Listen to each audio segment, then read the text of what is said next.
Hello everyone. Plant science में से हमारा एक छोटा सा टॉपिक बच गया था, वो आज मैं कवर करूंगा। सॉरी, थोड़ा लेट हो गया वीडियो डालने में, बट चलो टाइम वेस्ट नहीं करते हैं, शुरू करते हैं। प्लांट हार्मोन्स की बात करेंगे।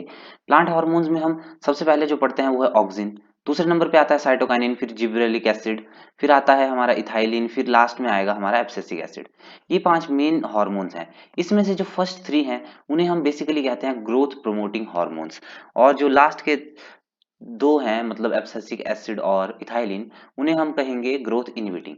तो auxin is the first isolated from human urine, और ये एक तरह से कह सकते हो कि आप फर्स्ट हॉर्मोन्स था जो डिस्कवर हुआ था। इसकी नेचुरल फॉर्म है IAA IBA, indole acetic acid, indole butyric acid. इन दो फॉर्म्स में ये नेचुरली अकर करता है एनवायरनमेंट पे ऑक्सिन। ओके, तो ट्रिप्टोफैन इसका प्रिकर्सर है, और आर्टिफिशियल फॉर्म में ये नैप्थलीन एसिटिक एसिड NAA या फिर 2,4-D इस फॉर्म में भी मिलता है, जिसका फुल फॉर्म है डाइक्लोरोफिनॉक्सी एसिटिक एसिड। ये जो 2,4-D है, ये हम एग्रीकल्चरल एरिया में भी यूज करते हैं टू किल डाइकॉट वीड्स। अब ऑक्सिन्स का जब हम यूज करते हैं तो ये इनिशिएट करता है रूट फॉर्मेशन। जब हम किसी भी स्टेम को कट करेंगे, उस पे जब अगर हम ऑक्सिन को स्प्रे करेंगे तो उस स्टेम में से रूट्स का फॉर्मेशन अच्छे से होगा। इवन हम प्लांट टिश्यू कल्चर भी करते हैं तो उसमें भी अगर रूट का फॉर्मेशन हमें करना हो तो उसके लिए ऑक्सिन्स की बहुत जरूरत पड़ती है। And auxin promote flowering, it induce parthenocarpy. Okay, and it helps xylem differentiation and cell elongation as well. अब जाइलम को ये डिफरेंशिएट करेगा, वो उसकी डेवलपमेंट भी अच्छे से होगी, और वो सेल है उसको इलोंगेट करने में भी हेल्प करेगा। And it prevent abscission in early age. अब अर्ली एज में मतलब premature falling of leaf या फ्रूट वैसा कुछ नहीं होगा अगर ऑक्सिन प्रेजेंट है। पर ये उसे प्रमोट कर भी सकता है अगर उस पर्टिकुलर पार्ट की, जैसे सपोज लीफ है, वो सपोज उसको टाइम हो गया, बहुत ओल्ड हो गया एक तरह से, और उसका टाइम आ गया है गिरने का, तो वो गिराने में भी हेल्प करेगा। And it can induce apical dominance. Okay, अब एपिकल डोमिनेंस से यहाँ मतलब है कि जो एपिकल ग्रोथ होती है ना, उसको प्रमोट करता है। दूसरा जो हमारे पास हार्मोन है वो है साइटोकाइनिन। अब साइटोकाइनिन का जो प्रिकर्सर है वो है एडेनिन। ओके, अब ये डिस्कवर हुआ था इन काइनेटिन, जो कि है मॉडिफाइड एडेनिन और purine from herring sperm fish. एक फिश होती है जिसके स्पर्म में से इसको आप कह सकते हैं, जिसमें ये डिस्कवर हुआ था। It help overcome apical dominance. ठीक है, अब जैसे आपने यहाँ मैंने आपको बताया कि एपिकल डोमिनेंस ऑक्सिन करवाता है, और साइटोकाइनिन इसका एंटागोनिस्ट काम करता है। ओके, और जो साइटोकाइनिन है ये स्टोमेटल ओपनिंग में भी हेल्प करेगा। And it help in cytokinesis vascular tissue differentiation as well. ये फुल वस्कुलर डिफरेंशिएशन करेगा साइटोकाइनिन, जबकि हमारा ऑक्सिन सिर्फ जाइलम डिफरेंशिएशन में ही हेल्प करता था। उसके बाद आती है जिब्रेलिन की बारी। तो IPP या फिर एसिटाइल कोएंजाइम ए इसका प्रिकर्सर है। स्टेम और इंटरनोड की इलोंगेशन करवाएगा, फ्लावरिंग इंड्यूस करेगा, और उसमें भी मेलनेस इंड्यूस करेगा फ्लावर में। डिले सेनेसेंस, मतलब ये एक प्लांट, फ्रूट या लीफ जो भी आप कहेंगे, उसमें सेनेसेंस मतलब उसकी डेथ को डिले कर देता है। इसीलिए फ्रूट सेलर्स इसका इस्तेमाल करते हैं कि वो अपने जो जिस फ्रूट्स को बेचेंगे उसकी शेल्फ लाइफ बढ़ा सकें।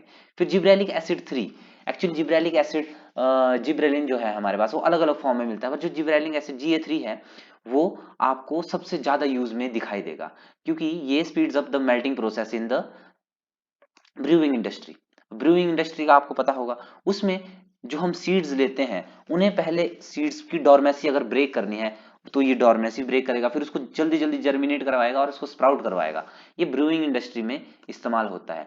फिर GA3 इन शुगर केन इलोंगेशन। अब जो हमारे पास गन्ना होता है उसको इलोंगेट करने में भी हेल्प करता है, काफी अच्छी ग्रोथ देता है शुगर केन इलोंगेशन में GA3। और GA3 improves apples length and shape. अब कुछ आपने जो बहुत ही प्यारे शेप के एप्पल्स देखे होंगे वो GA3 का कमाल है। कुछ नेचुरल भी होते हैं। इथाइलिन, अब इथाइलिन की बात करेंगे तो मैंने कहा था कि ये दो जो हमारे पास हैं हॉर्मोन्स, ये प्लांट में इनिबिशन करवाते हैं, ग्रोथ इनिबिटर बोलते हैं इन्हें। क्योंकि देखो इथाइलिन सेनेसेंस करवाता है और राइपनिंग इन फ्रूट करवाता है, तो इसकी वजह से जो फ्रूट है वो भी जल्दी जल्दी खराब हो सकता है, मतलब राइपन भी जल्दी होगा पर खराब भी वैसे ही जल्दी होगा। और सेनेसेंस मतलब आपको पता ही है। तो उसके अलावा हॉरिजॉन्टल ग्रोथ ऑफ सीडलिंग करवाएगा। It breaks seeds and bud dormancy, ethylene. तो अगर सीड्स को ग्रो करवाना है तो इथाइलिन को हम उसमें स्प्रे कर सकते हैं। स्प्रे मतलब गैस ही होती है वैसे इथाइलिन। और इसका जो आप कह सकते हैं कि फ्रूट्स या प्लांट्स के अंदर इथोफेन नाम का एक कंपाउंड होता है, वो क्या करता है, वो स्लोली स्लोली खुद को कन्वर्ट करता है इथाइलिन में। ओके, फिर अगर हम इथाइलिन को यूज करेंगे तो ये फीमेलनेस क्रिएट करेगा उसके फ्लावर में, और स्पेशली इन क्यूकुम्बर में, तो हम इसका इस्तेमाल भी करते हैं। और आप याद रखिए कि GA3 मेलनेस करता था इंड्यूस। ओके, अब लास्ट जो हमारे पास बचा है वो है एब्सेसिक एसिड। ये एब्सेशन रेगुलेशन में इसका बहुत बड़ा रोल है।